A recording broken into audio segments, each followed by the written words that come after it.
bit longer. The other one did. Here we go. Yes. Okay. So hi everyone. I'm going to start going live a little bit more just because it's a lot easier to go live than it is to, don't mind the sunglasses, I am outside in the sun and I hate the sun in my eyes. I'm going to try to go live a little bit more. I feel like that helps just to connect with you guys and connect with your energy and all of that stuff. So without that being said, let's do a collective reading for everyone, okay? So as I was playing with my cards, I always read the bottom deck first. Bottom 2 cards, 3, okay. So the collective energy. There seems to be a conflict of, because the way I'm looking at the way the Hermit is, the way I laid out the cards, it's kind of like what's leaving you behind, what's behind you is a lot of this like mental anguish, a lot of, mental disturbances, a lot of, just all of these wounds, like you're reaching, like you didn't let one thing break you. And for me, when I see the Devil here, it feels like whatever this toxic connection was, it was kind of like, people say, this is the last straw, this is the icing on the cake, like I'm not doing this anymore, I'm not coming back to this, I'm not, that's it, it's over, it's done, right? But are those chains really cut, or is this just kind of like another relationship? And this doesn't have to be an actual intimate physical relationship. This could be a relationship with self, because the Hermit's here. And there's definitely something that either you're turning your back to it, where you're like, all right, I'm just going to turn my back to this, I'm going to give it up to God, and I'm going to ignore it. But as I'm saying, are the chains that are attached to this Devil energy here, are they cut? Okay, 4 of Swords here in reverse. Let's be real. Do you ever just get like sick and tired of healing? Do you ever just get sick and tired of like having to go within, having to, sit and meditate over the same problems, the same issues, the same types of thoughts, all of that stuff in your head? Like, do you really get just tired of it? Where you're like, you know what, I'm done with this. I don't want to do this anymore. And that's it. It's over. I'm bleh. So you're tired of it. But when you get tired of something, change has to happen. You have to bring in that change. You have to bring in the type of change that, where you're really letting it go this time and you're not coming back to it, where it's not just like a temporary retreat.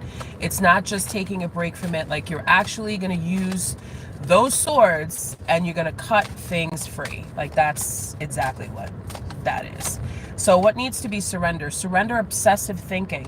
There's definitely the 9 of Wands energy there, which could definitely talk about obsessive thoughts, bad energy is, just like the rotten fruit. All right, surrender obsessive thinking. If you're obsessing about a person or situation, turn the dilemma over to spirit. Doing so will help bring you clarity, or even solve the problem.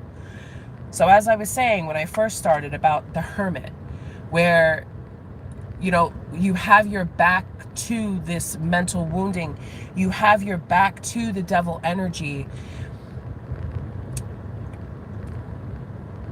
So there's kind of where that, let me just kind of like figure out exactly what to say now, how to put this into perspective. Whereas if you are doing that, where you're saying, okay, I just give this up to God, I'm surrendering this, and I'm allowing the universe or whoever you pray to handle the problem for you. And then there's some of you who need to do that, where there's an imbalance of that, where it's like, all right, I'm going to turn my back on it. I'm going to keep it to myself.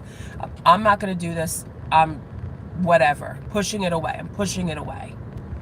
But then it comes back. And the reason why it comes back is because you didn't surrender it to the divine. So that's what we need to do, okay? So, now what's being affected by this? Like, let's take a look. I have another deck of cards. What's being affected by this? How is this affecting your abundance?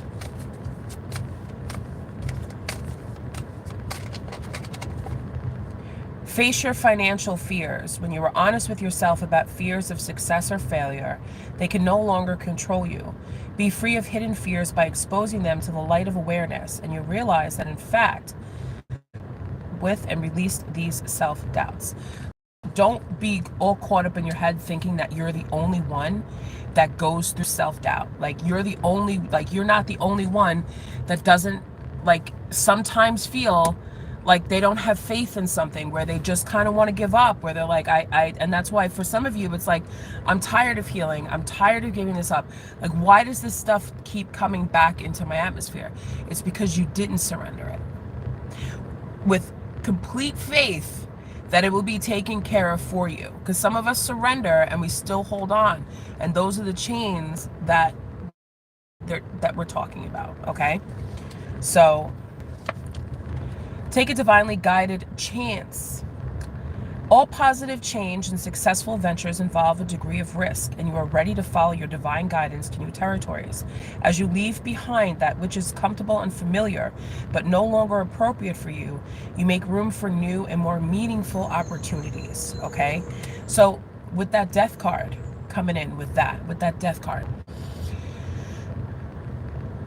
when you leave a house and you turn around and you look at it for the last time, you take a mental picture in your mind and you remember why you're leaving there. Was it too small? Was it run down? Okay, it's too small to run down, and you left it there. But there's a little piece of glimmer of happiness and memories. Maybe it was family picnics or barbecues, or maybe that's where you married your spouse or you had your first child, or whatever memory that is behind. But what you're moving into is much better. It's cleaner, it's more modern, it's not run down, it's got a beautiful yard for your kids to play in, it's got a pool. Are you going to hold on to the old house? You'll always have it somewhere in you.